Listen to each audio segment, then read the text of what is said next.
A Senate committee held a hearing on past investigations by Congress and the White House in light of current investigations into Russian interference in the 2016 election. Witnesses talked about investigations of Watergate, Whitewater, and 9/11. Lindsey Graham chairs the Senate Judiciary Subcommittee on Crime and Terrorism. This runs an hour and 45 minutes. Thank you all. We'll bring the hearing to order.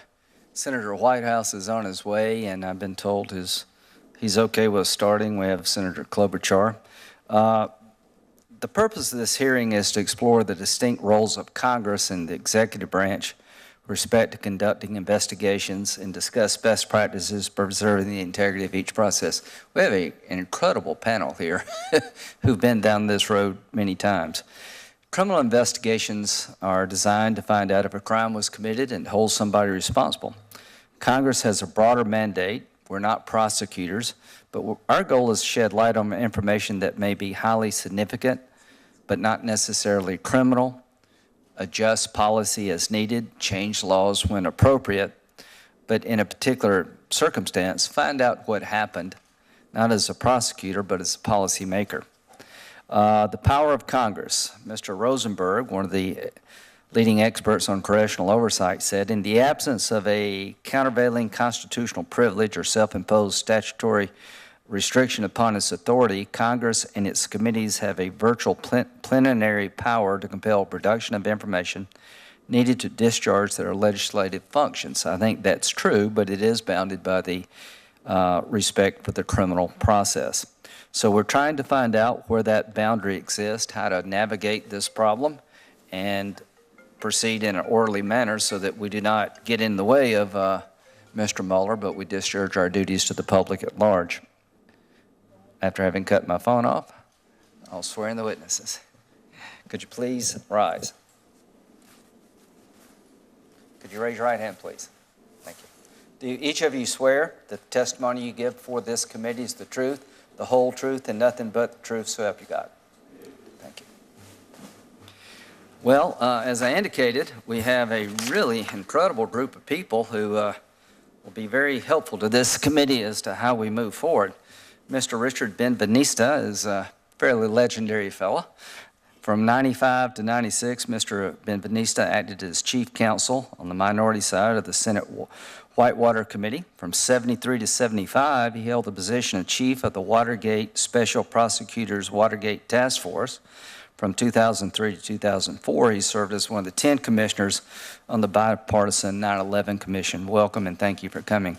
Ms. Danielle Bryan has been the executive director of the Project on Government Oversight since 1993 and issued a report recently entitled Necessary and Proper Best Practices for Congressional Investigations, and it's exactly what we're trying to find out. What are the best practices? Mr. Andrew Fry represented the government in the appeal of the Iran-Contra conviction of Admiral Poindexter and in seeking the Supreme Court review of the reversal of the convictions of Admiral Poindexter and Colonel North. And that's what we're trying to avoid here, is getting in the way of the prosecutor. Mr. Tiefer was a special deputy chief counsel to the House Iran-Contra Committee in 1987. 1984 to 1995, he was the general counsel, acting and deputy general counsel to the U.S. House of Representatives. He was assistant legal counsel of the United States Senate from 1979 to 1984. Each of you, in your own way, have a tremendous insight into how Congress should behave when there's a conflict between a congressional investigation and a potential crime. And just as he's known for, perfect timing, Senator Whitehouse will now give his opening statement. Thank you, Chairman Graham. Like the haircut. Thank you. You must have ran all the way from Rhode Island. We were just in abroad together.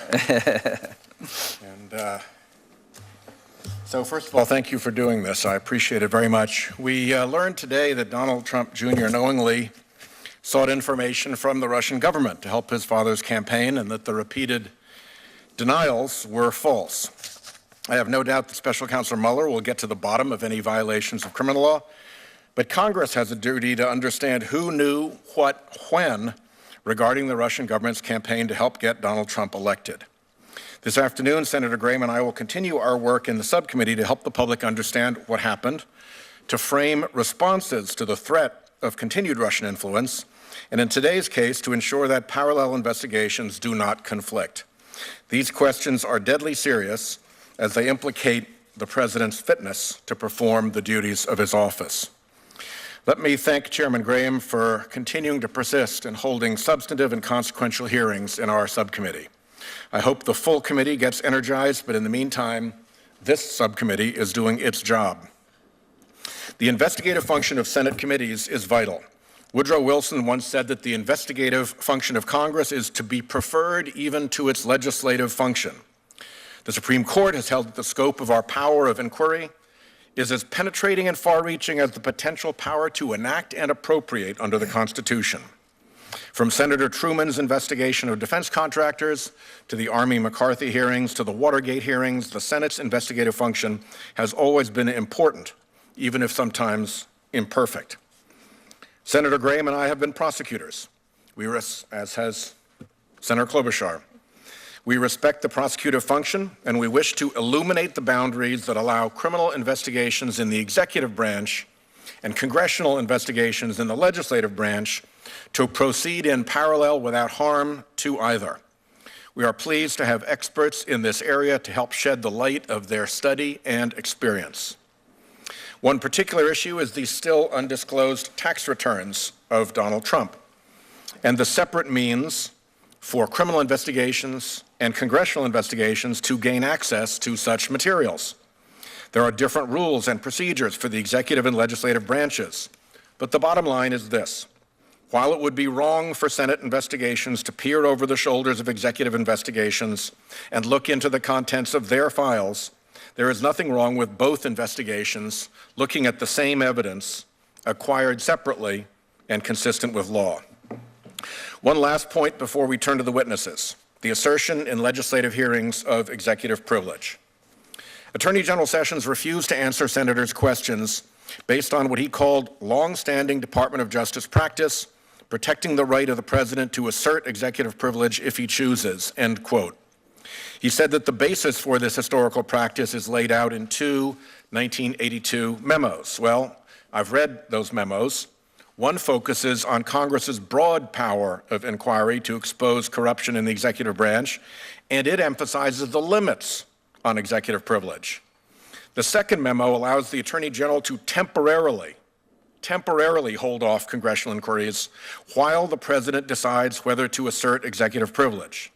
The magic word in this memo is abeyance. Answers may be held in abeyance while the president makes his privilege determination. The dictionary definition of abeyance is temporary inactivity, cessation, or suspension. So ultimately, the president must assert executive privilege or the Attorney General must answer. And in my view, that clock has run. A witness who appears before the Senate owes the Senate honest and accurate responses to questions. This is a principle worth defending. The proper functioning of our constitutional democracy demands that Congress get straight answers, and Senator Graham and I intend to get straight answers. Thank you, Chairman. Thanks, Senator Whitehouse. Senator Grassley's just arrived. Would you like to say anything, Senator Grassley? I don't have an opening statement, but I would appreciate if I could ask questions so I could get to another meeting. Absolutely. After the panel. Absolutely. Yes, sir. Spoken. Mr. Ben-Veniste, the floor is yours.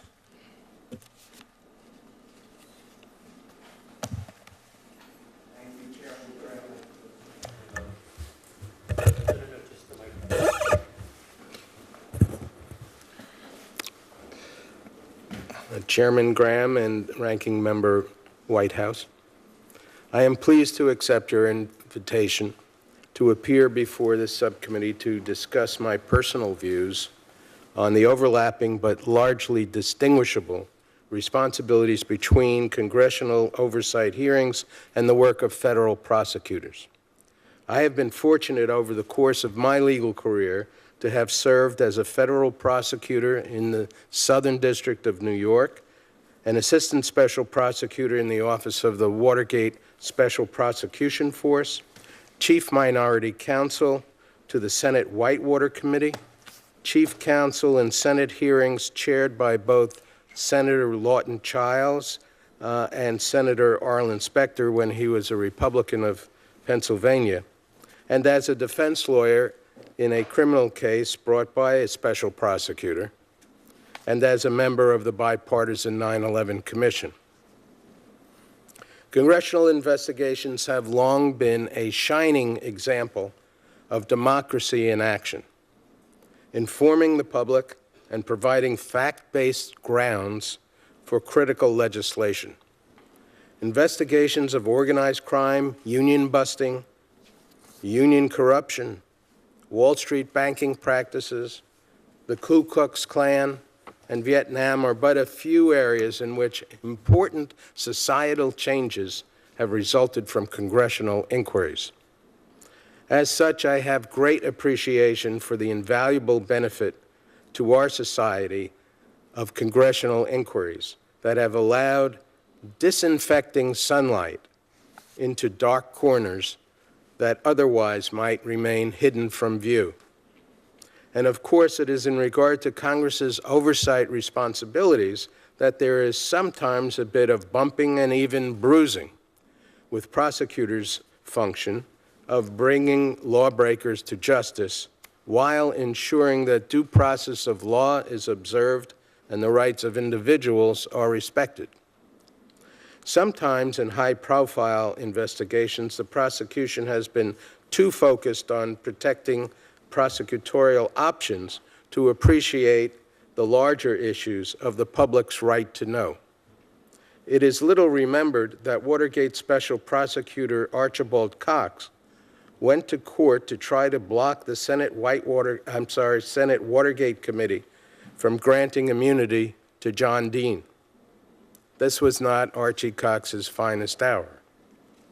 The Senate went forward with immunity, and Dean's resulting testimony provided Congress and the public with critical information it needed to know about misconduct of extraordinary scope at the highest reaches of government that might otherwise have taken an unacceptable amount of time to expose.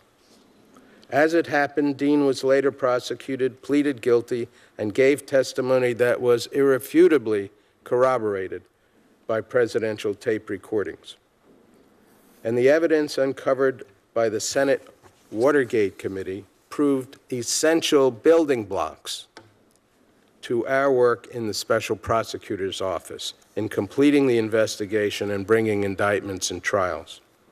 Despite significant changes in law and procedure since Watergate, the lesson remains that sometimes exposing serious public corruption, particularly when wrongdoers are still operational, will trump providing prosecutors all the flexibility they desire. In short, there are no compelling reasons why congressional and special counsel investigations should not proceed concurrently.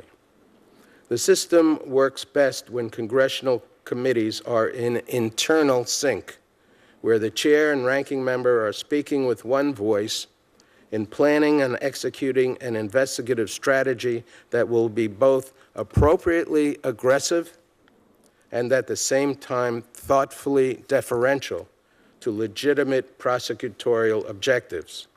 In my view, the best example of this kind of bipartisan cooperation was seen in the relationship between Tom Kean as chairman of the 9/11 Commission and Lee Hamilton as vice chair, demonstrating how much intellectual energy and investigative firepower can be harnessed when political beings put the national interest above narrow party goals. In conclusion, unlike Congress's goal of educating and informing the public, prosecutors are bound by rules that promote secrecy and discourage, even criminalize, inappropriate extrajudicial disclosure of their work process.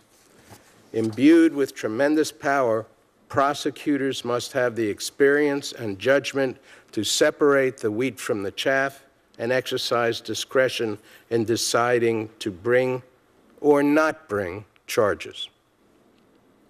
In the investigation of the ramifications of Russian state interference in America's 2016 presidential election, Congress has the responsibility to collect and present, by way of public hearings, why this event deserves every American's serious attention.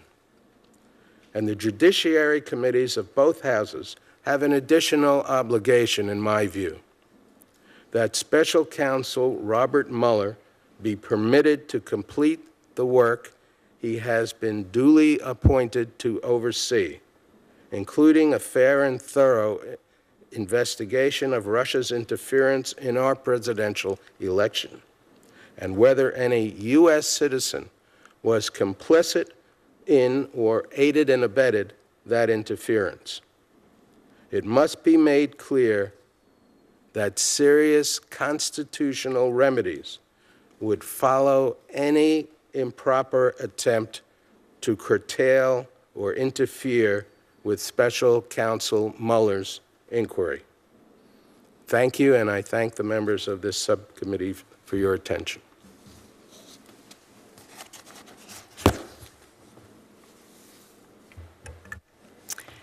Chairman Grassley, Chairman Graham, Ranking Member Whitehouse, thank you for inviting me to testify today. POGO's mission has long included working to strengthen the capacity of Congress to do fact-based oversight. POGO's Congressional Oversight Initiative has educated over 1,000 Hill staffers during the past decade from both sides of the aisle and both chambers about the oversight powers and responsibilities of the Congress. And thank you, Senator Grassley, for being an honorary co-host of that work. As to the subject of this hearing, let me be clear. Congress and the executive branch are capable of conducting concurrent investigations. The oversight functions of Congress are constitutionally mandated and are essential to legislating, holding the executive branch accountable, and for ensuring that our democracy's system of checks and balances is working. Clearly, the controversy and debate over Russian interference with the 2016 presidential election demand congressional attention. The lack of common understanding across the country on the facts, what did or did not happen, and whether our rule of law is being properly followed is fueling a damaging rift to our democracy. It is the role of the Congress to provide the public with the facts. As Chairman Graham mentioned, we recently released a report on the history of congressional investigations that shows the public benefits when both the legislative and executive branches examine the same events. And we identified 4 important elements to successful investigations: that they be bipartisan, that they have a clear scope, that they have leadership support, and having the chairman of the full committee here is evidence of that. And 4th is being well-resourced, which is something we can talk about in the Q&A later. Investigations led by a special counsel can play a critical role, but they are limited in scope, are not public, and of course remain vulnerable to executive branch pressure. Congressional investigations have a broader mandate, often have a quicker pace, and can unearth troubling information that may be significant but not necessarily criminal in nature. Congress is also uniquely positioned to consider legislative solutions to address systemic problems. Congressional committees investigated the Watergate, Iran-Contra, 1996 campaign finance, and Jack Abramoff lobbying scandals, all concurrent with criminal investigations. All those investigations led to needed reforms that would not have occurred if the inquiries had been limited to criminal law enforcement. The Watergate Committee's work led to the passage of improved campaign finance laws and other landmark good government reform legislation, including the strengthened Freedom of Information Act, the Inspectors General Act, and the Ethics in Government Act. In the wake of the 1996 presidential election, the Senate's investigation into whether money from China illegally made its way into the coffers of candidates and political parties proceeded while the Justice Department successfully obtained convictions and guilty pleas from many of the same individuals under congressional scrutiny. The Senate investigation into Jack Abramoff conducted its investigation concurrent with numerous criminal prosecutions. Ultimately, the Justice Department obtained 20 guilty pleas and convictions. The congressional investigation led to a number of new lobbying disclosure and ethics rules, as well as the creation of the Office of Congressional Ethics. It's important to note that sometimes it's more important to get to the bottom of a systemic problem and to find solutions than it is to hold one or two individuals accountable through criminal proceedings. In the Iran-Contra affair, 2 convictions were reversed, as was discussed before, because of grants of immunity by Congress. But despite that outcome, both former independent counsels Lawrence Walsh and Ken Starr concur that Congress should not automatically defer to the criminal justice system when pursuing its own inquiry. Instead, Congress must, after consulting with the Justice Department, determine for itself what course is in the best interests of the nation. It should also be noted that in the end, the Iran-Contra Committee's work also led to new laws, including the creation of a statutory CIA Inspector General. Executive branch criminal investigations examine the past. Congress can consider a broader set of issues, including solutions for the future. Without Congress, significant public policy questions about the Russians' attempted interference in the 2016 elections will remain unanswered. Is the Foreign Agent Registration Act working? Do we need to increase protections for the integrity of our elections? Have there been non-criminal abuses of power, and has the application of justice been politicized? None of these questions will be answered by criminal prosecutions. And therefore, I strongly encourage you to continue your work with vigor and confidence. Thank you for the opportunity to testify.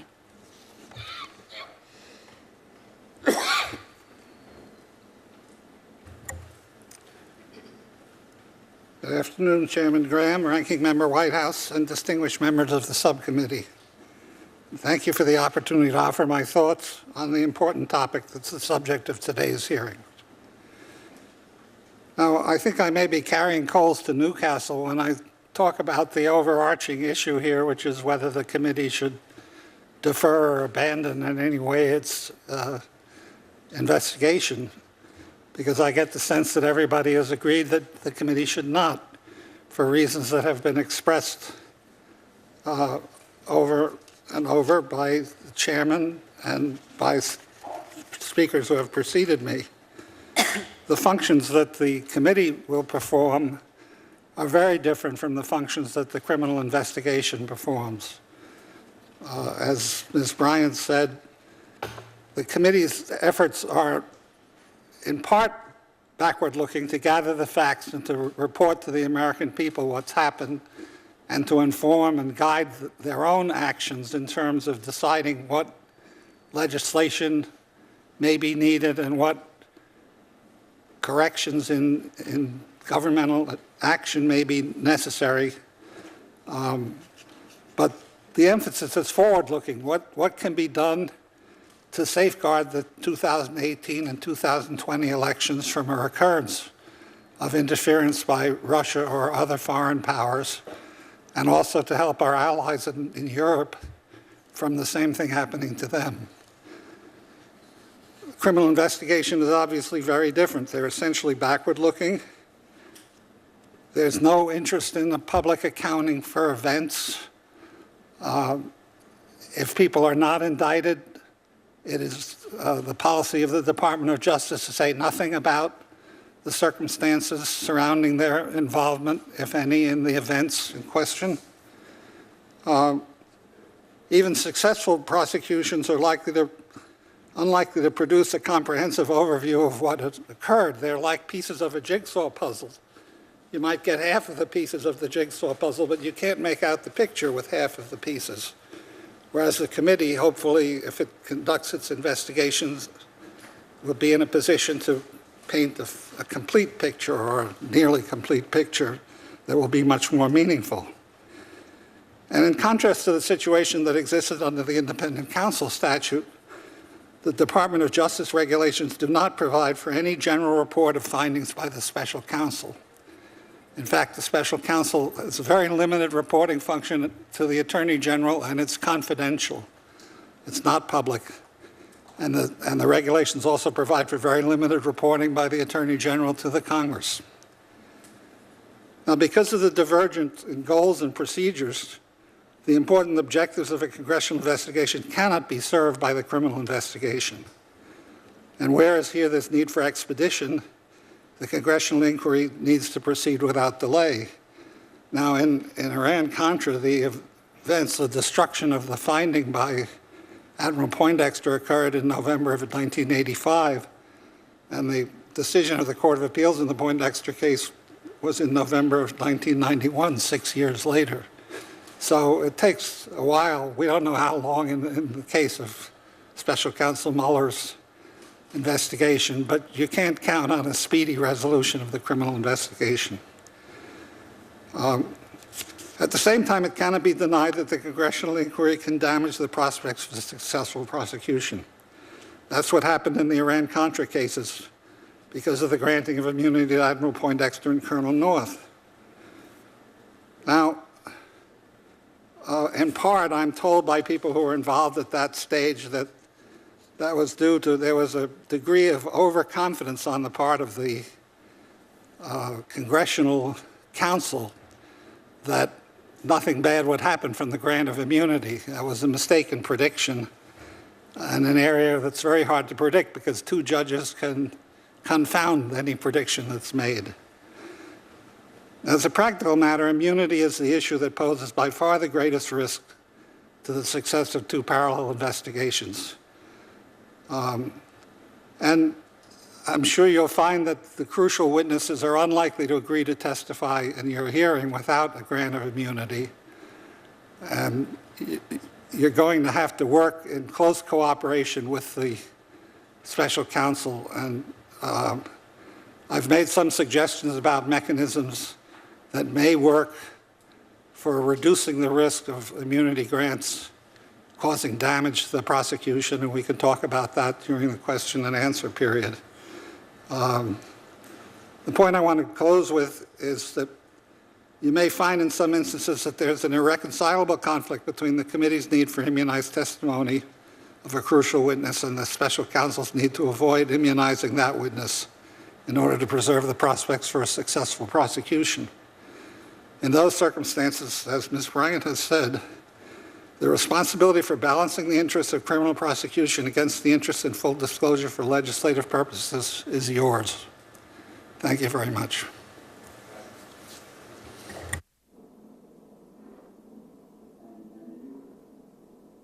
Thank you, Senators. My name is Charles Tiefer. I'm a professor at the University of Baltimore Law School. In 1987, I was on the House Iran-Contra Committee as Special Deputy Chief Counsel. I was especially knowledgeable and experienced in the practice and procedure of congressional investigations, having advised for 4 years here and 11 years in the other place. When Mr. Fry talked about which counsel were over-optimistic about the way immunity would play out in the courts, I'm one of the people he's talking about. I was, he's right. The Iran-Contra scandal involved, in short, the Reagan National Security Council staff, principally Oliver North and Admiral Poindexter, who conducted 2 off-the-books operations, resupplying Contras in Nicaragua contrary to law, and the ultra-taboo activity of trading with Iran arms for hostages. Like the Russian inquiries today, there were 2 types of inquiries going on, as Mr. Fry has explained, congressional committees like the ones here, and the special prosecutor, then Lawrence Walsh, now Mueller, down there. It is sometimes asserted that there are certain problems, and I want to deal with them, in congressional investigations, non-immunity, other problems that make for trouble between congressional investigations and special counsels. I don't regard them as particularly serious in practice when you're working at it. For example, yeah, potential defendants do get a kind of discovery by seeing the witnesses against them in public hearings, but that factor is tactical and minimal. It doesn't change outcomes. A witness who's questioned by the special counsel and again by investigative committees does create multiple statements, and they could contain something inconsistent in them. Again, this is tactical and minimal. To cut to the point of most interest, as Mr. Fry laid out well, the problem is that witnesses in Iran-Contra and probably in the Russian thing will take the Fifth Amendment and say they won't testify without immunity. Now, immunity takes a vote of 2/3 of a full committee. 2/3 of a full committee. So you don't have to worry that you're going to trip into it because one senator or one congressman is an enthusiast. You have to have 2/3 of a full committee. It's going to be thought through. We planned what we did back in Iran-Contra, working in consultation with the independent counsel, as I have every expectation you would work in consultation with Robert Mueller. Let's take, out of the 26 witnesses who are immunized in Iran-Contra, the 24 who aren't Oliver North and John Poindexter, the 24 whose testimony we needed and got by immunity. In large measure, witnesses who are not prosecution targets, not likely to face prosecution, take the fifth because they just don't want, for personal reasons, to testify. They were loyal back then to the people in the national security side of the Reagan administration who'd done Iran-Contra, and they'll be loyal this time to take, for example, people on the campaign staff, the 2016 campaign staff of candidate Trump. They're still going to be loyal to Trump. They're still going to say, I don't want to testify. If the only way I can say that is by saying I'm taking the fifth, I'll take the fifth. So there is a proper and safe course for Congress. The easiest thing for the witnesses who are most most readily taking the fifth when they don't have an actual expectation of prosecution is to wait until Mueller himself immunizes them as he must to get their information, and then in consultation with him, follow up with your own immunization. There's no prosecution to be jeopardized in these circumstances. I have suggested in my testimony that as for the next higher tier of witnesses, you work in consultation with the independent counsel who says, of those four, by the four I'm talking about people of the category of Roger Stone, Carter Page, today's excitement in the news, Paul Manafort and Michael Cohen. For them, you work with the counsel and you say, isn't there going to come some point when you're going to make one of them plead, or is one of them willing to go ahead and not take the fifth? I'm saying, by the way, as for Flynn, that to immunize him would be the mistake we made with North and Poindexter. I'm not suggesting that. And I'm going to end with one brief comment. You're the Judiciary Committee. You oversee the FBI. You oversee the administration of law. You define what's criminal. Don't give your job and your turf away to Intel. Thank you. Thank you very much. On that note, Senator Grassley. Before my time starts, I'd like a point of personal privilege to respond to something Senator Whitehouse said. Absolutely. And that was in regard to whether or not we're doing enough to investigate Russia and Mr. Comey's firing. So just to show that that accusation is not true, I've sent more than 24 letters to get information from government agencies and private individuals. I've even placed multiple holds on nominees on the Senate floor and even in this committee to get uncooperative agencies to respond. And we've received a fair amount of information, including classified documents and briefings. Unfortunately, the agencies and private parties still have a lot more to do to respond to our inquiries, but we'll keep after them. We will get the facts. So I think Senator Whitehouse knows that Ranking Member Feinstein and I are in the process of moving forward with witness interviews, and our staffs are supposed to meet with the Special Counsel's Office again this week to deconflict our work. So we're working diligently on this. We might not be responding to every news story or tweet as fast as some would like, but instead we're methodically moving forward. And I think everybody gets worked up because of everything that shows up on television, but I want to get to the facts, and sometimes that requires a lot of hard work behind the scenes that is not going on in front of cameras. Now I'd like to ask questions. If I might respond, Mr. Chairman, I just want to say that I applaud every bit of energy that you and the ranking member can put into this. I appreciate it very much. Thank you. So my first question would be for everybody, but you don't have to repeat from one person what another person says. So for the whole panel, or any and all, is a witness excused from answering Congress because they may have evidence relative to another proceeding, whether criminal or otherwise?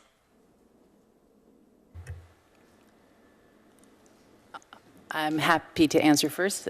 No. Okay. Then does anybody disagree with that? I'm with her. Okay. Agreed. Okay. Then a follow-up.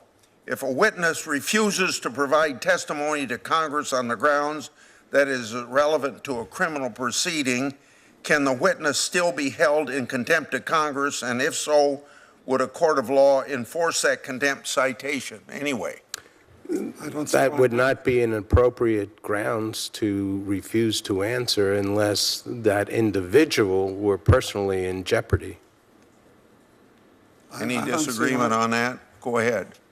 Well, at first, if the individual has been subpoenaed and they are refusing the subpoena, then it would make sense that the courts would, of course, enforce a contempt of Congress. Okay.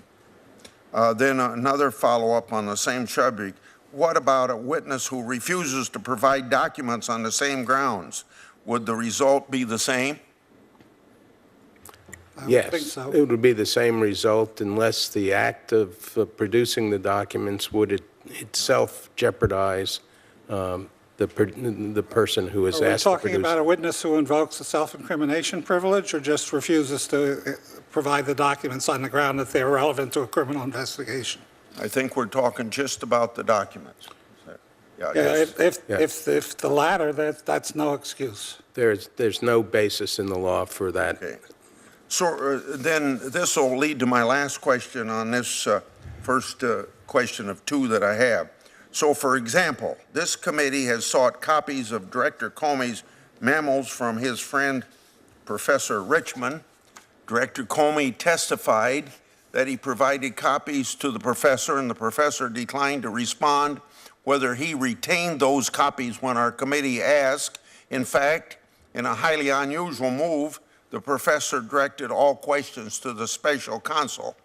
So in one case, Sinclair versus United States, 1929, congressional resolution had authorized, quote, the appointment of a special counsel to have charge of the matter, end of quote. In that case, the witness who refused to answer was held in contempt, served jail time, and paid fine. The Supreme Court upheld his conviction, noting that the existence of the special counsel did not, quote, divest the Senate or the committee of power to further investigate, end of quote.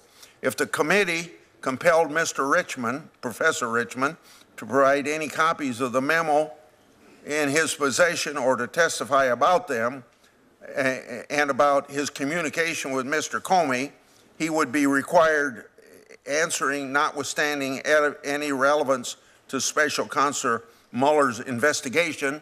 Based upon what I've just said, would that be a correct interpretation, the way the Supreme Court in 1929 interpreted Congress's power? Sounds right to me.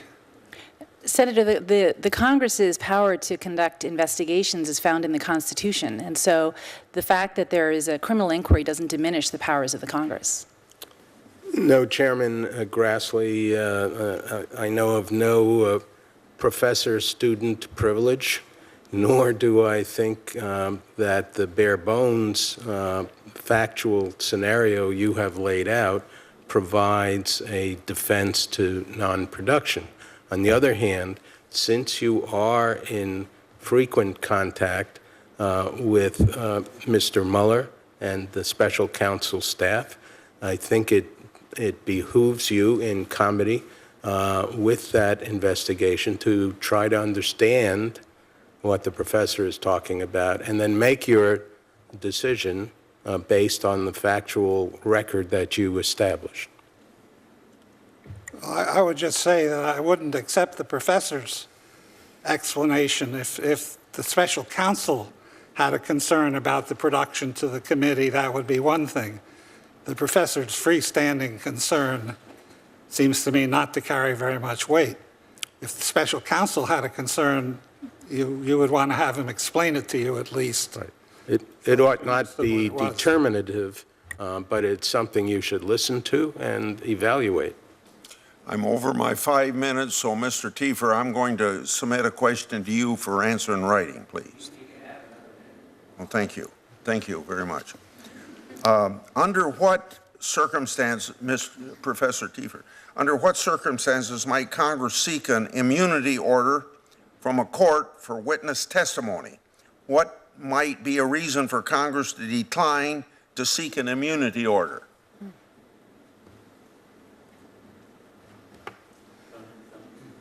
From the very beginning of the enactment of the immunity statute, it was always built in that objections had to be asked from the prosecutors, regular ones in Justice Department or special counsel. They had to be asked, told, notified, we're considering this, and of course given consideration.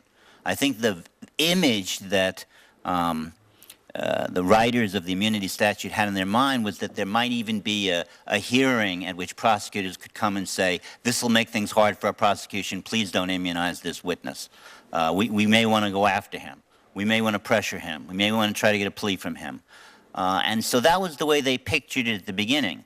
And so those are the kinds of arguments that a prosecutor could make. Don't do it because of the effects it'll have.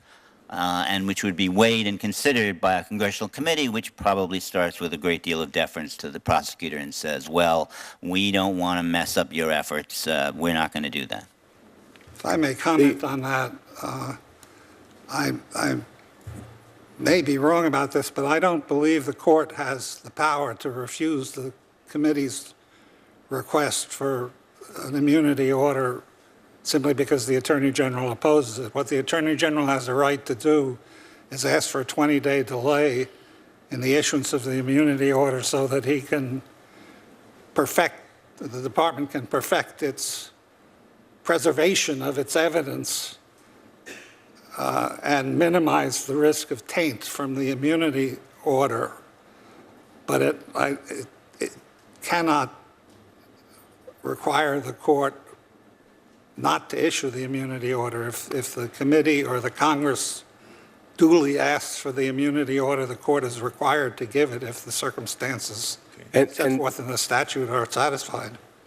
And if I may add, Chairman Grassley, you may find in many such cases that the objection, if there is one, from the special counsel is temporal in nature, and as the law provides us the opportunity for a certain amount of time prior to court action, it may be that the exigencies of the investigation are sufficiently persuasive to the committee so that you would agree that there would be some time limitation before you would act on an immunity grant. Senator Grassley, historians have reviewed what happened after Iran-Contra, and some of the thoughts have been lessons learned from that, included that perhaps offers of witnesses being, immunized witnesses giving testimony in executive session would have helped to preserve the prosecution, or pushing the opportunity specifically for Colonel North to testify, to give his testimony to staff. That was an interesting fight where, even though the committee believed it had authority to demand that he provide testimony to the staff, his aggressive attorneys, defense attorneys, pushed back, and rather than fighting for the rights of the Congress for that testimony, they essentially backed off and gave up on it. And I know that you, Senator, have such a great history in protecting the authority of Congress to receive information. Your current work in fighting the recent Office of Legal Counsel opinion saying that minority requests should not be granted is such an important one. And in fact, POGO began our work in helping to train Congress on its authorities for oversight because about 10 years ago I realized that there were members of Congress who thought that FOIA exemptions actually restricted their access as well. So it's so important for the Congress not to just take no for an answer, but to make sure you're exerting your authority when it's important and necessary for your work. You've been kind to me, Mr. Chairman. Thank you very much. Thank you to all the witnesses for being here, and thank you to Chairman Grassley for joining us. The question that I raised in my opening statement had to do with a congressional committee and a criminal investigation, both looking at the same piece of evidence. Let's just say tax returns, just to use an example. If, hypothetically, a special counsel had, through its own devices and authorities, obtained a subject's tax returns, Congress is not constrained in any way through its own authorities to look at the same evidence that a special counsel is. Is that correct? Senator Whitehouse, there are two different ways to get tax returns, and your question therefore becomes first one then the other. The easiest way to get tax returns is to subpoena them from the person who kept their own copies when they turned them in. And if a prosecutor could get them that way, which is quick and easy for them, then so can you. The more difficult way is to get them through the internal authority. It's called Section 3106 of the tax code's privacy provision, and to get authorization to get them. There is a different authorization mechanism for prosecutors, much easier.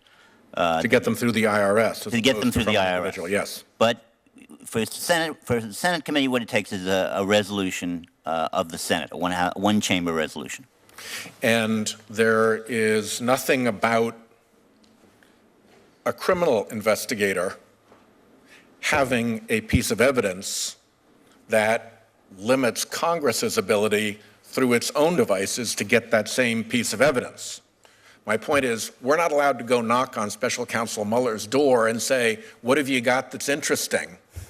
I can tell you. But if we find stuff on our own, the fact that he's also looking at it oughtn't to constrain us. We can look at the same documents that a criminal investigator can. I can be very concrete about that. In Iran-Contra, I got Ollie North's tax records. I never laid fingerprints on them. It's not my fault.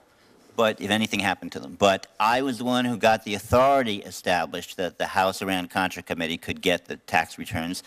I didn't go to the committee didn't go to Walsh and say, give us your copy. We and the got same it would be true of other bits of evidence as well. Let's just say that the notes that Director Comey took that have been provided to the special counsel, if there were another copy of those, so we weren't having to go and take tangible evidence out of the files of the special counsel, there's no reason we shouldn't have access to the same evidence that a special counsel does, correct? That's right, Senator Whitehouse. There's no reason for the Senate not to be able to have access. The tax returns have sort of specific and unique circumstance, but as you're talking about any other kind of evidence, there's no restriction. Now, if the special counsel had generated the evidence by, for instance, taking a deposition of a witness, that's a different thing. We would have to take our own depositions. We don't get to go into the special counsel's office and say, let's have a look at your depositions. I believe that's right. But the same witness, we can get their testimony as well. Correct. Wisely after coordination, but there's no bar there. With respect to the work product of the special counsel, I believe you are entirely correct, Senator. You might think about the example of evidence that is beyond the reach of Congress, but available to a special counsel. And I would put in mind the example of the presidential tapes that were subpoenaed by both Special Prosecutor Cox and by, I think, eventually both houses of Congress. The courts rejected the congressional subpoena. What they granted, the grand jury subpoena and later the trial subpoena issued by the special prosecutor's office in the upcoming Watergate trial for obstruction of justice of the president's principal aides. And so there may be examples in the future where there is a dichotomy between the availability of certain types of evidence. Wasn't that because they upheld the executive privilege claim as to the Correct. committees? But this is a little different question. There is a question whether in obtaining the information from the prosecutor you would be learning about the grand jury proceedings in some way, learning about the prosecutors. But we Which is dealt why with obtaining grand information jury. from the prosecutor is the way to do it. We dealt with that in Watergate through the court. As the chief judge of the district court in which the grand jury is sitting, has authority to consider whether a congressional proceeding such as an impeachment proceeding has the ability to receive evidence that the prosecutor has generated with the consent of the court. And that is exactly what happened in Watergate when, at a particular point in time, the return of indictments, we provided the court, the Special Prosecutor's Office, provided the court with important evidence, including presidential tape recordings that were unavailable to that committee at that time.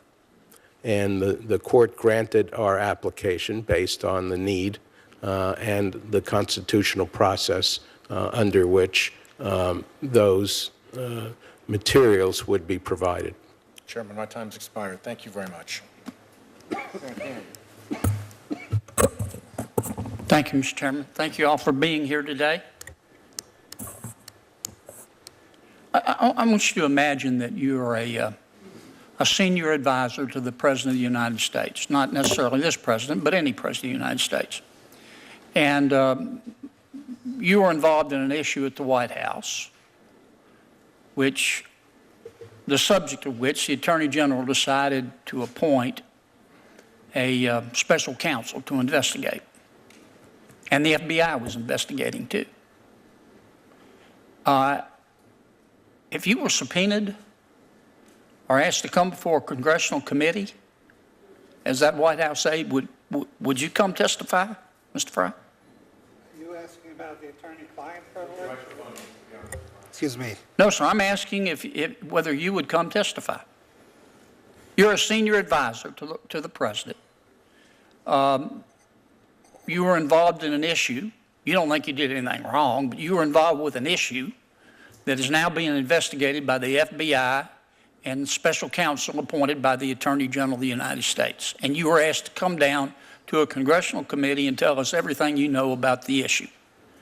Well, I don't. Putting privilege aside, what would you do personally? I don't know that I guess my first reaction, Senator, is I don't know that I could put privilege aside, because if there were no privilege, there are two privileges that at first blush strike me as potentially relevant if I'm an attorney for the president.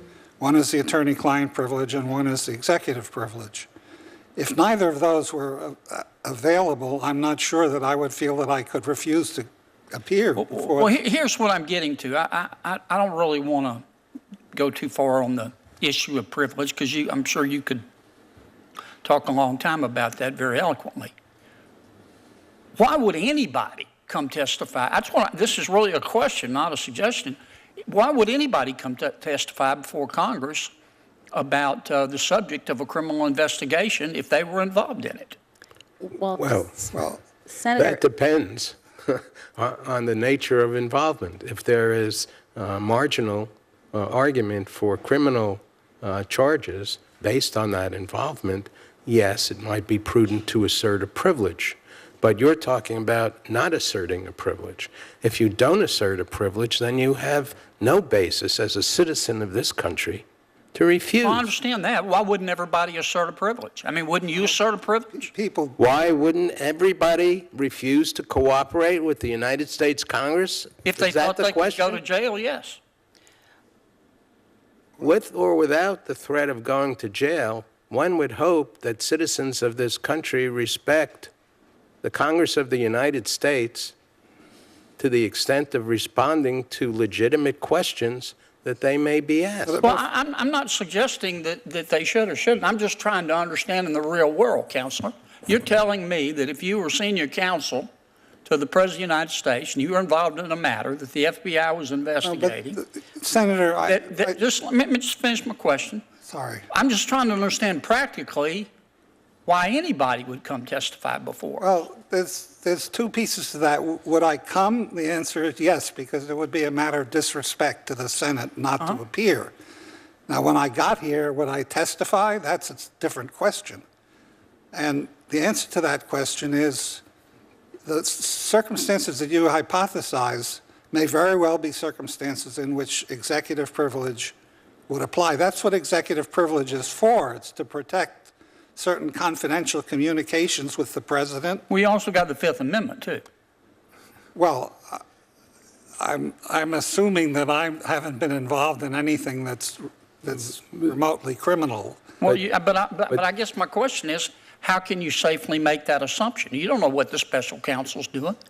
Look at Whitewater. Well, it started with a loan and ended up with, well, other things. Well, Senator, I think that you're also talking about so many different hypothetical circumstances that it's difficult to answer the question. If you're a senior counsel to the president, then first of all, the witness doesn't have, is my understanding, and I'm one of the few non-lawyers in this room, but the witness doesn't have the authority to exert executive privilege, but the president does. So if the Senate is told by the president that you are not allowed to call this witness because he is my counsel, then it's not a voluntary question by the witness. You're asking why would someone voluntarily testify? I think the answer is, as both Mr. Fry and Mr. Ben-Veniste are making the point, they would voluntarily testify because of their respect for the institution. Well, but then to take a step further, the Senate then has the opportunity, if that witness refuses to voluntarily testify, to be subpoenaed. And if they refuse a subpoena, then there are the courts that I understand what you're saying. My practical question, let me just finish, Ms. Fry. This is my practical question. I'm not really trying to argue with you, and if I could have another 30 seconds. And I think I upset the counselor down here. I didn't mean to do that, but we live in a real world. Now, you're an aide in the White House. Let's take it out of the White House. You're an aide in let's say the Department of Labor. You advise the secretary. And the FBI is investigating an issue you were involved in. And it's so serious that the Attorney General has appointed special counsel. Okay. Now, if I'm that aide and I come to you, Mr. Fry, and say, can I go down to the United States Congress and just spill my guts and tell it, I'd feel a whole lot better. I know what you're going to say. You're going to say, what planet did you just parachute in from? And I said, but I didn't do anything wrong. And you're going to say, as a practical matter, well, yeah, maybe the FBI thinks differently. That's all I'm saying is I agree with you that it's good to have these two parallel paths because one looks forward and one looks backward. But as a practical matter, no disrespect to any of you, but I don't believe any of you, any reasonable person would come testify before Congress if they thought they were going to go to jail. Well, that changes because of patriotism. If they thought that changes the premise quite substantially, Senator. You grant that if you inject into the question that there is a reasonable basis for the witness to think that he may be caught up as a target of the investigation, yes, of course, it would be prudent for him or her. There's always a reasonable basis, Counselor, because you don't know what's happening, what the FBI is looking at. Well, just to take your point of why would anybody come forward, during Watergate, President Nixon waived executive privilege, and his aides did come forward. Well, I understand you're proud of Watergate. What about Whitewater? What about it? Do you think that was a prudent use of scarce resources? Well, I don't want to relitigate Whitewater, but there was nothing that was determined at the end of Whitewater that had to do with the initial basis for the appointment of special counsel. Special counsel hung around long enough so that President Clinton handed him on a silver platter something that was far beyond anything to do with the Whitewater initial investigation. But I don't mean to argue that with you. What I do wish to do is to be responsive, and if my tone was incredulous, it started out from the way the question was posed, and then the question kind of migrated to a different supposition. We migrate all the time around here. It's part of it. I've gone on too long, and I'm not chairman of anything, so I can't go over too much. I may just add, the reality is that many people who are peripherally involved in criminal activity do cooperate because they find it to their advantage to do so, make a clean breast of things, and it's viewed to their credit when it comes time to decide who to indict or how much to punish. So that does happen. Thank you. We're going to migrate now to Senator Blumenthal. Thank you, Mr. Chairman. Each of you has a great deal of knowledge and experience in an area that I think is important to us practically as members of Congress on these committees when there are these parallel investigations. That is the granting of immunity, which can be a potential obstacle to later criminal charges if immunity is granted, for example, by Congress. You all are familiar with the law, which, even though technically might not bar a prosecution, as a practical matter can make it almost impossible. So let me ask you, based on your experience, and I'll begin with Mr. Fry and then maybe go down the table, what would you recommend as the practical mechanics here? If we're going to call a witness on this committee or the Intelligence Committee, should we reach out to the special prosecutor on that particular individual? Would you recommend asking for a list of people who should not be granted immunity? Should we just adopt a blanket rule, no immunity? If someone is unwilling to testify, so be it. I realize that without knowing more definitive circumstances, you may have difficulty prescribing a general rule, but in a sense, a general rule may be important to have so that we're not dealing with information that the special prosecutor may be reluctant to give us and vice versa. So I don't think you should assume that your investigation is subordinate to the special counsel's investigation. So I wouldn't have a general rule that you're not going to grant immunity unless the special counsel authorizes you to do it. I definitely would have a rule that you won't grant immunity without discussing it with the special counsel and hearing what he has to say and what suggestions he has. Now, there are certain things that in some instances can be done to minimize the risk of danger.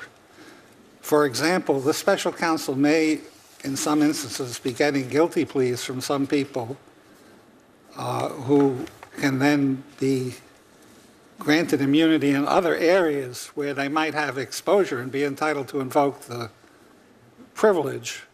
But as a practical matter, they're not going to be prosecuted because they're already going to plead guilty in other areas. Or you might have somebody who, there's already a very strong case, let's say, of violating the Iran sanctions, and they can be prosecuted for that successfully, but they're also involved in the Russian election activities that you're investigating. Now, you can confine your questions to the latter subject that you're investigating and stay away from the area where the special counsel has a strong case that he can bring to get a conviction, or he can get his conviction and hold off on sentencing till he sees what kind of cooperation he's going to get and you're going to get on the area that you're interested in.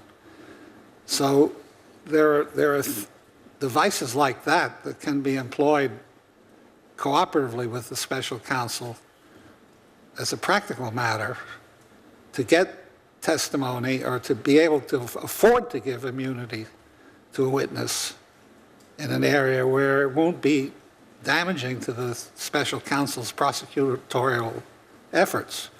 Now, if you look back at a situation like Iran-Contra, with people like North and Poindexter, you couldn't do that. Nor, I think, is it practical really to take their testimony in closed session, which is one way to reduce the risk. Suppose the special counsel gives immunity to somebody testifying in the grand jury, which is secret. Now, the whole world, including other witnesses who might be called upon to testify at a trial against the immunized witness, won't have access to the immunized testimony.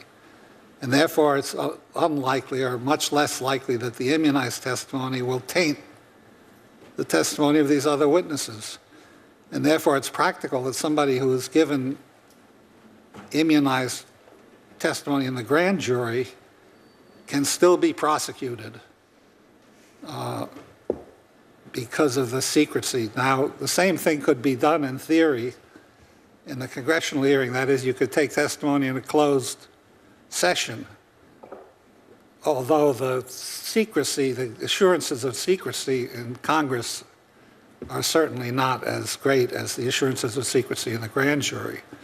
So, and I don't think you could have done it with North and Poindexter anyway, because it wouldn't have accomplished the educational purpose that was part of what was important in Iran-Contra. So what I'm saying is there are some devices that can be used to still use immunized testimony and without destroying the prosecutorial potential. Senator, I would add that when you look through the history of important and successful congressional investigations, I think I'm on. We only have that one example of a problem. When you go back even to Teapot Dome and Watergate, the 1996 campaign finance investigations, the Abramoff, none of those resulted in a problem with the immunity of witnesses. And as Mr. Fry was saying, there's some really thoughtful analysis that's been done on what could have been done differently with the Iran-Contra circumstance. I do think part of the situation that was disappointing, I understand, about what happened with North and Poindexter was that their testimony ended up not being all that valuable, even though they got the immunity. And the problem was that the staff hadn't had the opportunity to interview those witnesses to even know what their testimony was going to be. And I think that's an important lesson learned, that the Congress needs to, if you have a witness that you want to know what they would say, have the staff have the opportunity to take that testimony, and then you can make the judgment, because what Mr. Fry said is really the most important point of this hearing, which is your investigation is more important than the special prosecutors. You can make the decision thoughtfully in consultation with the special prosecutor on whether it is worth your time to ask for that immunized testimony. I would have a slightly different take, and rather than prioritize whose investigation is more important, I think you have both important responsibilities to protect and to go beyond in terms of asserting. And so where you have a circumstance where a witness refuses to be interviewed, makes no proffer in advance of a grant of immunity, then you are essentially buying a pig in a poke, as we used to say, and it would be normally very unwise to grant immunity under those circumstances unless you were more or less sure that there was a credible threat of a perjury prosecution to follow false testimony. So each and every circumstance has different facts associated with it. I think the only thing you can take from that is what I understand you are in fact doing, which is entirely appropriate, and that is to meet with representatives of the special counsel in order to not only deconflict, but also to go forward. And in this, as I mentioned in my opening remarks, it is important for the committee to speak with one voice and to have its act together, essentially, in terms of its strategy, and then approach the answers that you receive from special counsel with a due amount of deference and also with some skepticism. Special counsel, like any prosecutor, doesn't want to give up anything. And there are reasons, many reasons, why some sort of compromise may and perhaps should be in the cards so that each group gets some measure of what it needs. I just wanted to be clear for the record that I wasn't saying which was more important of the two investigations. Well, we don't have to reach a conclusion as to who is more important, fortunately, but I do. But I do think the important point you've made, which is confirmed by experience, repeated experience, is that it's important to know with definitiveness and as much certainty as possible what the proffer is going to be, what the usefulness of the testimony is going to be, and how it can be confirmed in terms of truthfulness. Well, let me comment on that. I think. And I apologize, Mr. Chairman, for just very quickly. Yes, very quickly. If you're dealing with an Oliver North, you're not going to get a proffer because he's not trying to make a plea bargain. There's no way you would get a proffer from him. You'd have to immunize him first to hear what he has to say, and you wouldn't necessarily get the truth. Thank you. Thank you all very much. Senator Klobuchar will be next after let's see if I can put this in perspective, because it's a very important hearing. If an individual is asked to appear before the Congress, they have a Fifth Amendment privilege not to testify if they believe their testimony could incriminate them in terms of a crime. Do you all agree with that? Yes. Okay. If we ask for documents that a witness may have that could incriminate them in a crime, could they assert their Fourth Amendment privilege and require a warrant? Not necessarily. Okay. Not necessarily. Unless the act of producing those documents is itself incriminating, U.S. v. Hubble teaches us that they may assert a privilege against producing them, but there's a wide variety of documents which must be. That would be a Fifth Amendment privilege, not a Fourth Amendment. Okay, so you could argue the Fifth Amendment to the document itself? Yes. Okay. So that's very helpful. So back to what Senator Kennedy is suggesting is that if we bring somebody before the committee or ask them to come, like every other American citizen, they can refuse to testify because of the Fifth Amendment privilege that we all have, and the remedy for the Congress is to give them immunity. Is that correct? That is a remedy. That is a remedy. What other remedy would there be? Well, the other remedy is to determine what the special counsel is going to do with that particular witness and bide your time. Fair enough. Okay, so let's put this in the real world here. Is there a campaign privilege? No. So if you're working on a campaign, there's no privilege. Even if you win the election, you don't get the privilege retroactively. Do you all agree with that? Correct. Yes, Senator. Okay, so if you call somebody from the Trump campaign to testify about what they did or didn't do regarding Russians or anybody else, they can't assert a campaign privilege. No, sir. No. But they could assert their Fifth Amendment rights. Yes, sir. Then we'd have to collaborate with the special counsel as to whether or not it's in our interest or his interest to grant immunity. You all agree with that? We agree that that would be the prudent way of going forward. You all agree with that? Yes. Okay. So when it comes to documents like the memo, former Director Comey said that he made a memo right after he met with the president about the interaction they had. And we've asked for that memo. Can you think of a good reason why we shouldn't be allowed to share that memo with the public? Because he disclosed the existence of the memo to the public in front of a congressional hearing. There is, the Department of Justice does assert an executive privilege with regard to law enforcement materials that are generated. So it's possible that, I don't think that's a question that's been resolved between the legislative and executive branches. There are portions of the memo I think Mr. Fry is getting at that could retain a privileged character. They would have to assert that privilege? Yes. And I don't think that privilege could be used to withhold the information from you, Well, that's my question. only from the public. Okay. So do you all agree with that or not? No, I don't. It could be used to withhold it from you. Here's the question. That's because it's an Here's it's the a form of executive privilege. Comey talked about a memo he made after he talked with the president. We all want to know what's in that memo. every Intel, Judiciary, we've all asked for that memo. And the reason I want the memo is to let the public look at it. Now, you're saying Mueller could deny us that memo if he thought it was essential evidence in a criminal case? I don't want to be understood to say that. That wouldn't Just be the saying case. that the What would it department be, made Mr. Ben-Veniste? What would it be?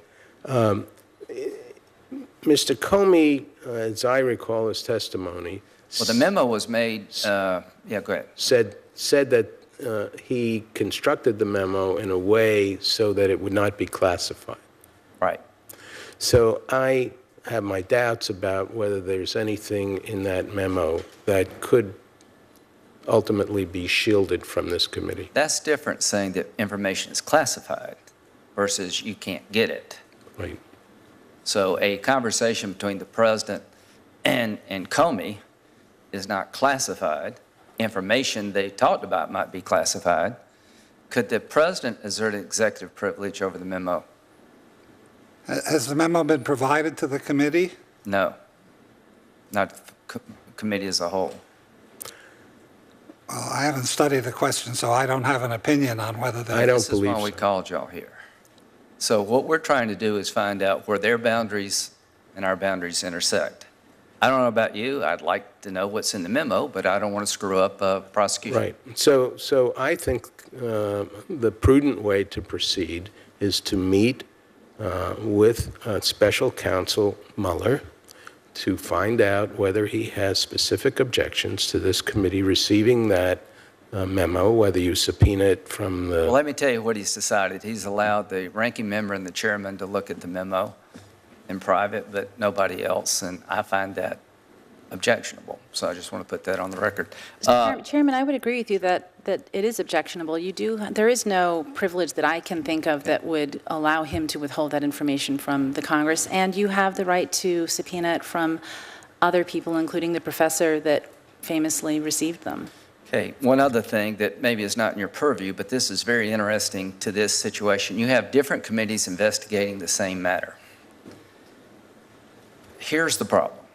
I'm aware of the fact that Comey testified in the House Intel Committee and gave information to the ranking member and the chairman of the Senate Intel Committee about the reason he got involved in the July jumping into the Clinton email investigation.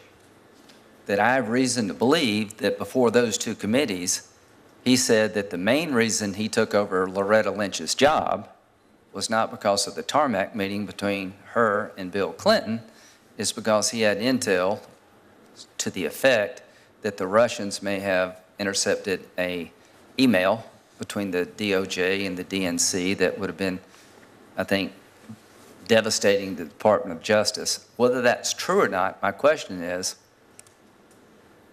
what kind of process would you suggest between the two committees for us to get that information? Well, I must say, Chairman Graham, that this is new information for me, so I'm not in a position right now to give you an off-the-cuff answer. That's a good I'd answer. be happy to sit down Think and about talk that to one. you. Think about that one, because I want to know what he said to other committees about whether or not the Department of Justice was compromised, because that's in our jurisdiction. Right. So with that, I'll turn it over to Senator Klobuchar. Thank you very much. Thank you to both of you for holding this very important hearing. I had to leave for a little, so I'm going to just piggyback off of some of the things Senator Graham was asking there at the end.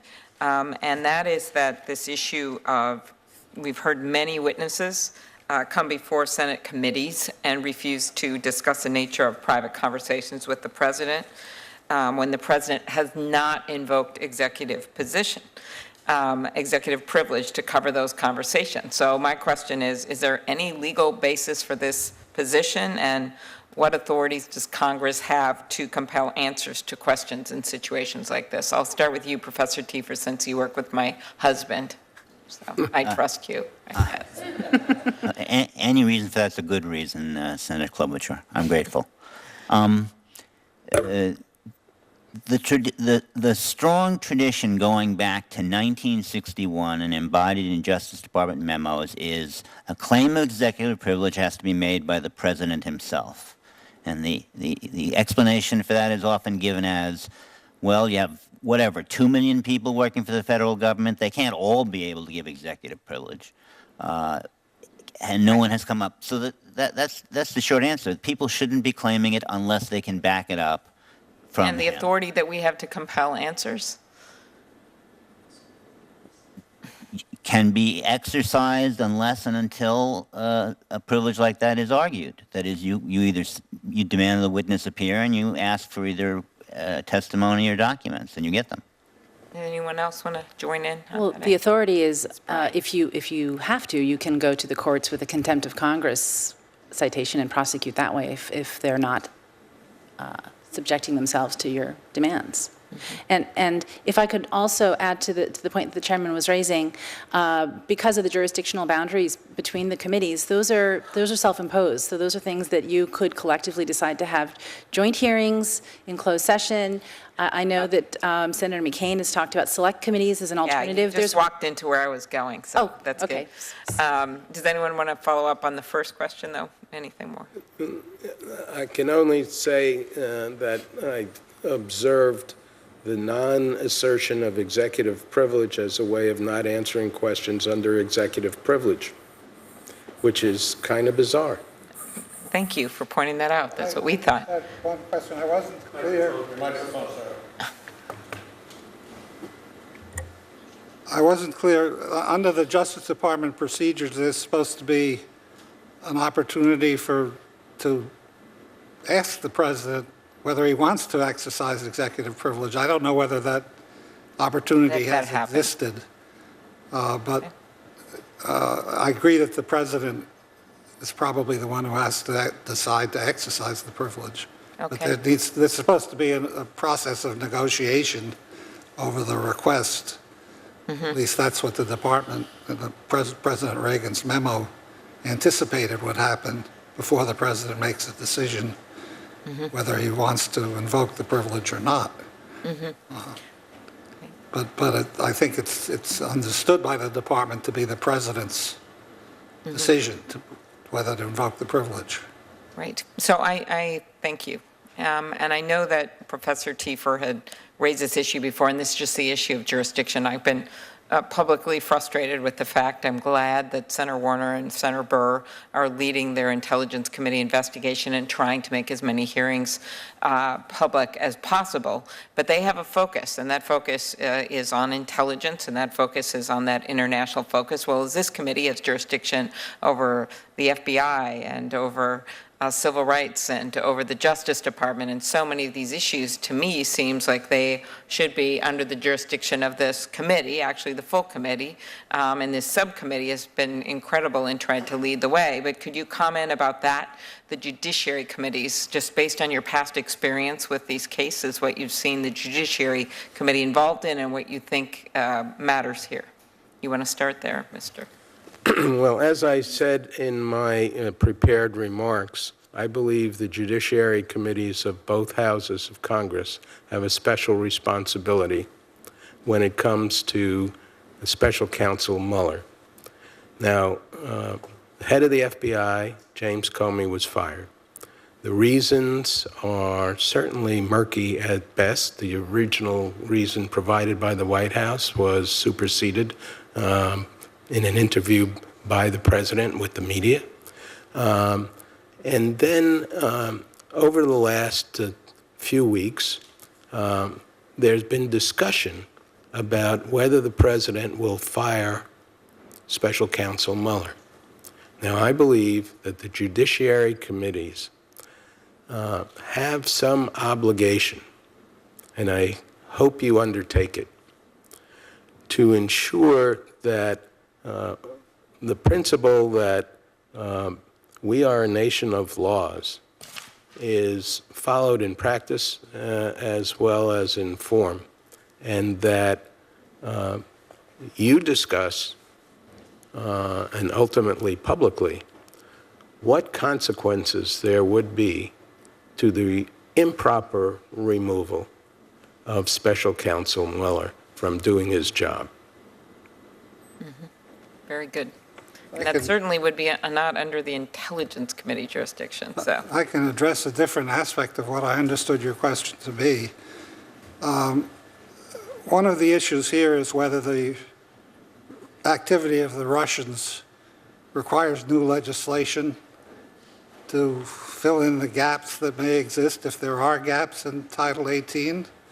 And I read Section 1090, and it made my head spin, trying to figure out whether it adequately covers the conduct that exists, that occurred, which I'm not sure I fully know what it was, but, and that clearly seems to me to be in the jurisdiction of your committee.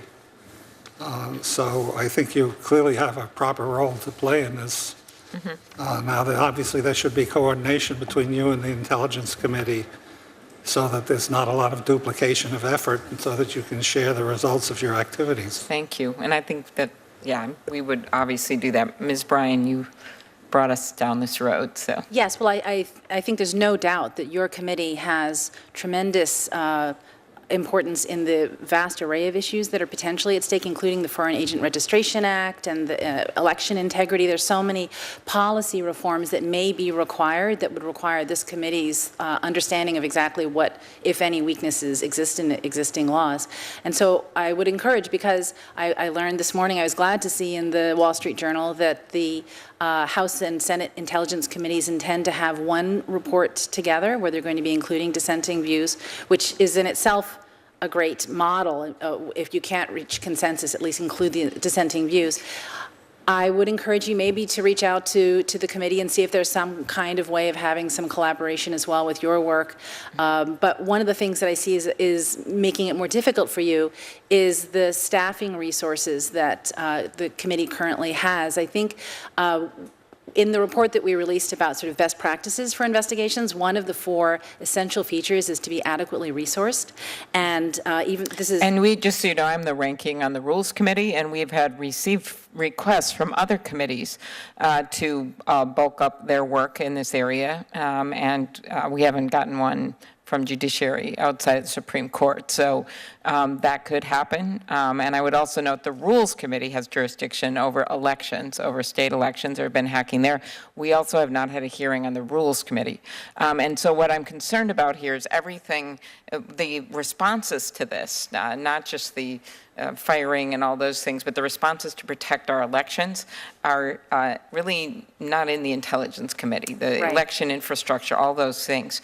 And we're missing that whole part of the discussion because we're just going down one road into this intelligence investigation when we should be talking about a lot of other things. And we have not had those hearings despite some repeated requests. And I really think that we need to move in this area to do our jobs appropriately, our duties. If I could add then, so that is one of the reasons that I think Senator McCain's request for a select committee might be appropriate, so it could capture all of those variety of issues, which would include obviously the members of these committees that are already active.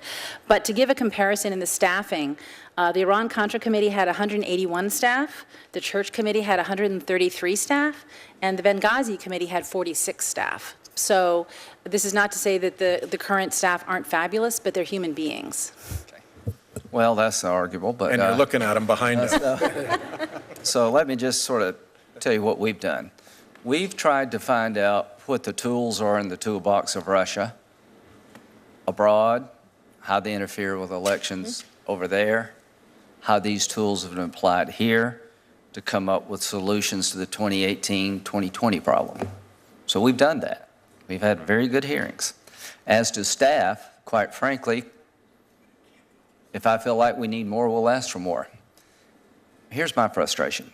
I can't imagine a major witness that Congress would want that Mueller wouldn't want.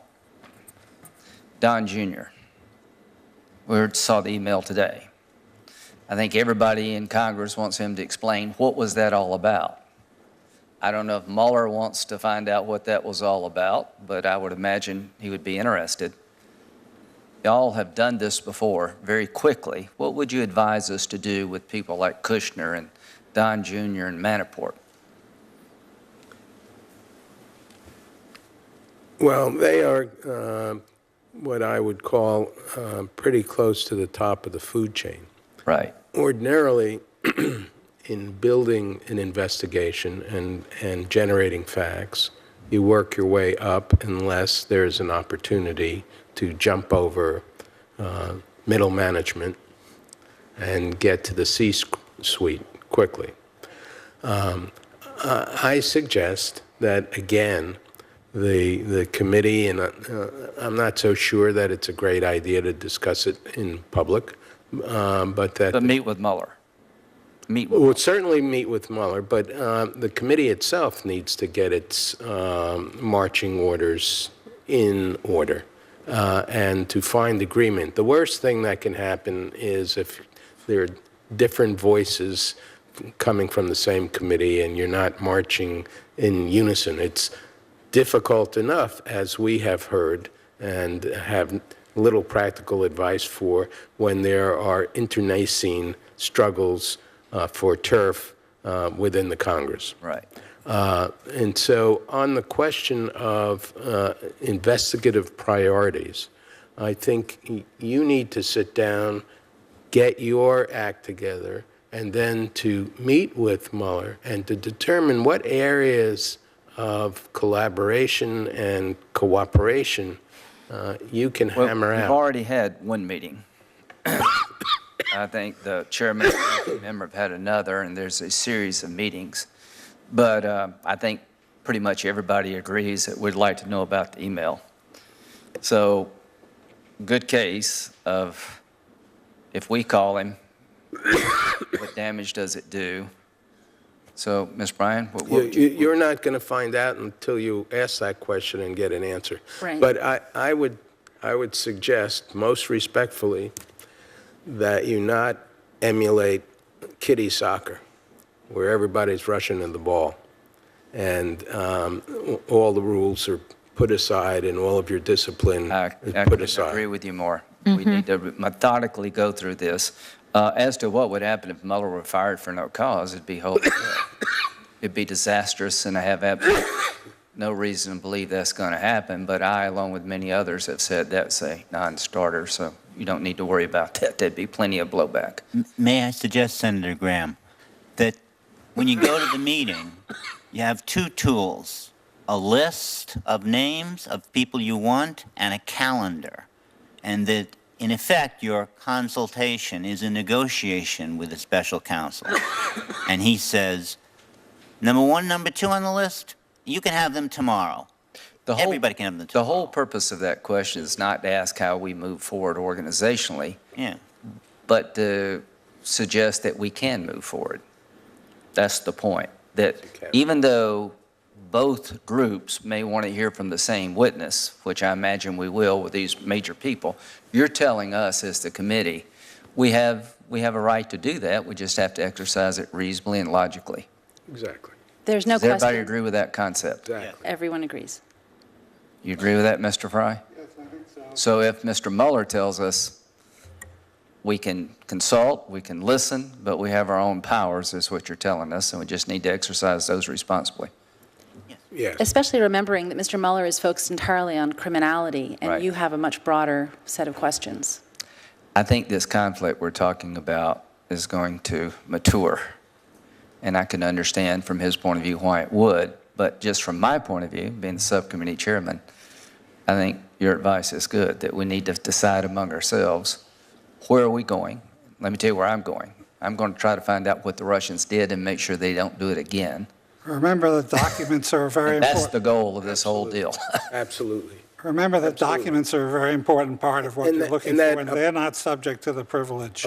Thank you. Part of what you need to do, Mr. Chairman, in my view, is what we did in the 9/11 Commission. And that was get the public behind us.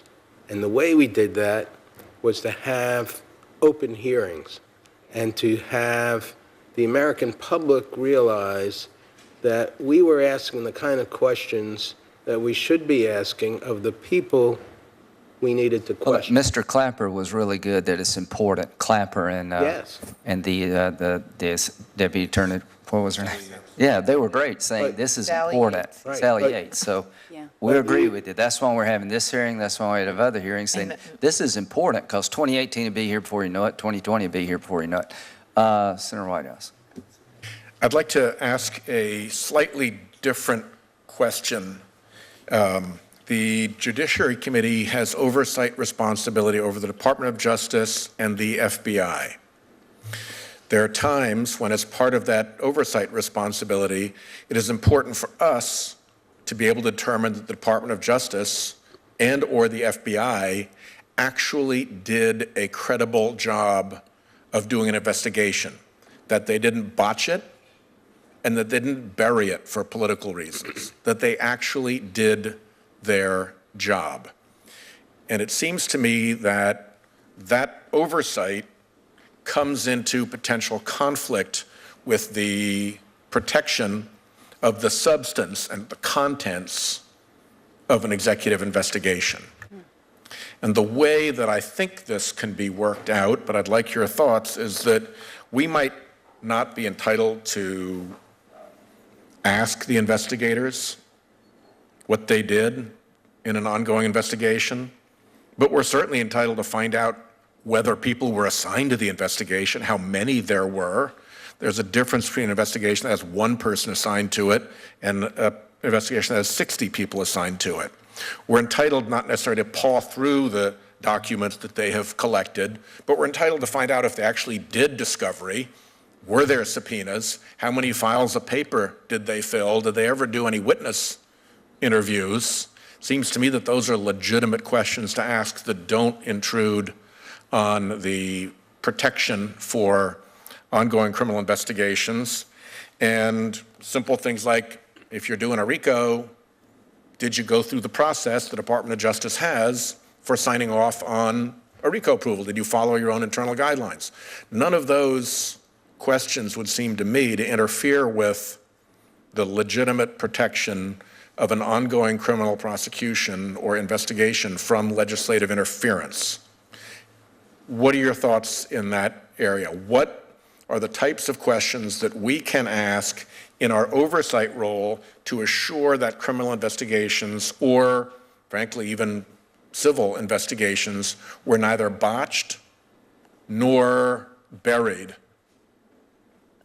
Senator, I can tell you about one such investigation that was done on the House side, 2003, by Dan Burton as chair of the Government Reform and Oversight Committee. He was looking at the how the U.S. Attorney's Office had gone against the Irish Mafia of Boston, is I think Whitey Bulger was the name used. And I'm from Rhode Island, I remember it well. And he ran into a formal claim, a full written formal claim of executive privilege by President George W. Bush at the time, who was he had no horse in the race. He was just, his Attorney General said, "This is a tradition. We don't want to give in on it. Will you give me the claim of privilege?" And he said, "Yeah, I'll give you the claim of privilege." Congressman Burton, Chairman Burton, won.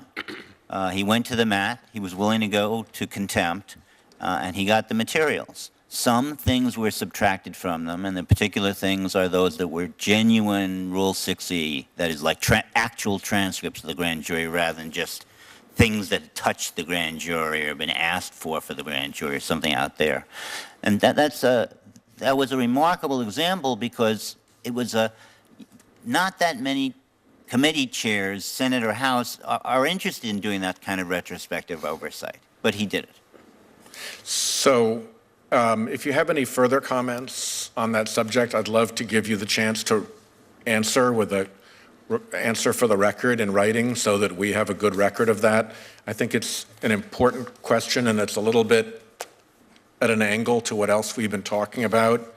I would like to close out. We've talked, I think, a lot about immunity as a potential place where congressional investigations can conflict with criminal investigations.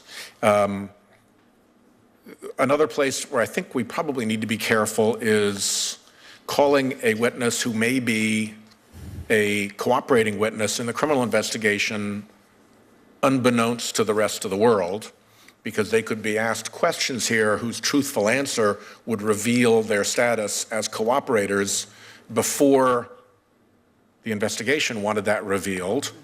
And we could face the more or less constant problem of a witness giving multiple testimonies and creating a cloudy record that makes it easier for defense attorneys later to cause trouble in a trial. I used to work with a prosecutor who'd like to say, "I don't eat chewed food." He didn't want witnesses to have gone before their places and given lots of testimony. Other than those areas, immunity, which we've talked about, protecting the anonymity of cooperating witnesses who have not yet been disclosed as cooperators, and creating a confused record of multiple testimonies. Are there any other red flag areas that we should be alert to?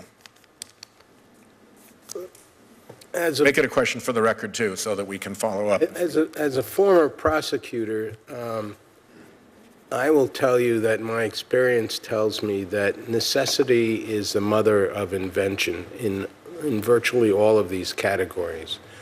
All of these things are things that a prosecutor would rather not have happen.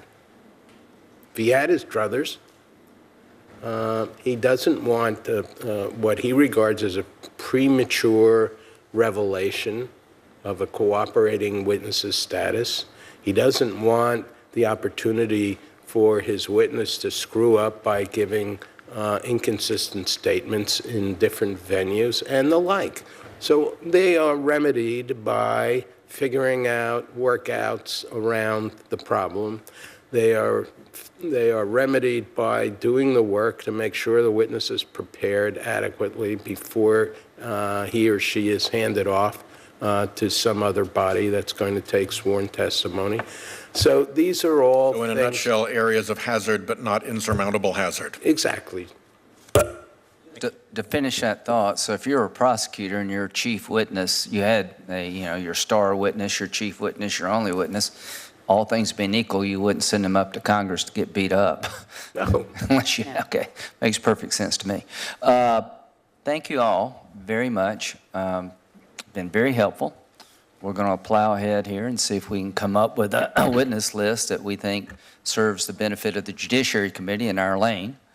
Talk with Mr. Mueller and see if we can have a resolution. And my desire is to err on the side of giving as much information to the American people about what happened, why the Russians did it, did they do it, and are they going to do it again if we don't act. So thank you all very, very much, and we'll leave the record open for further questions. Thank you. Thank you all. Thank you.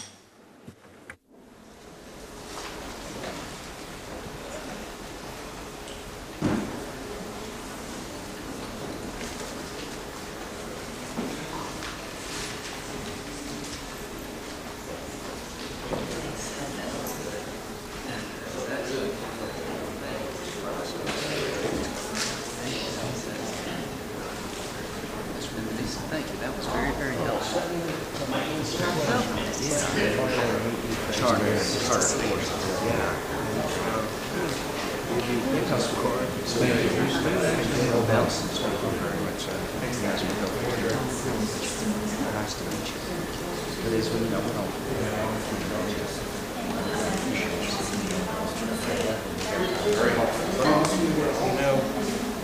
One of my favorite patients said,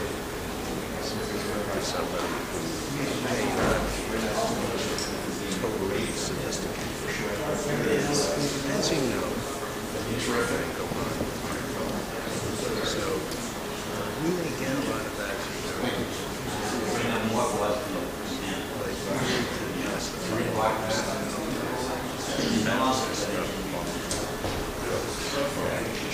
I know because I like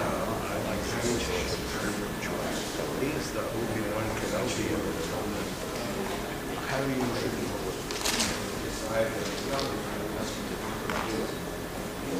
yeah, I've said all but I think that you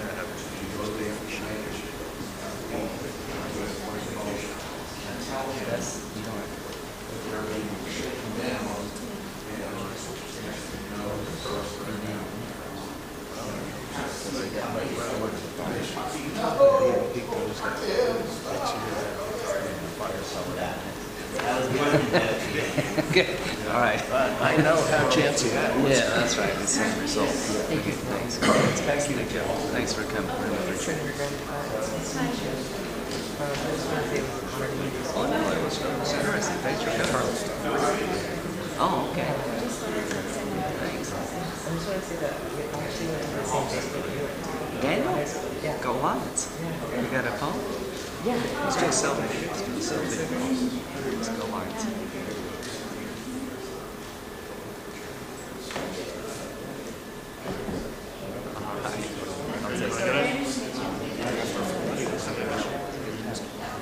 All right.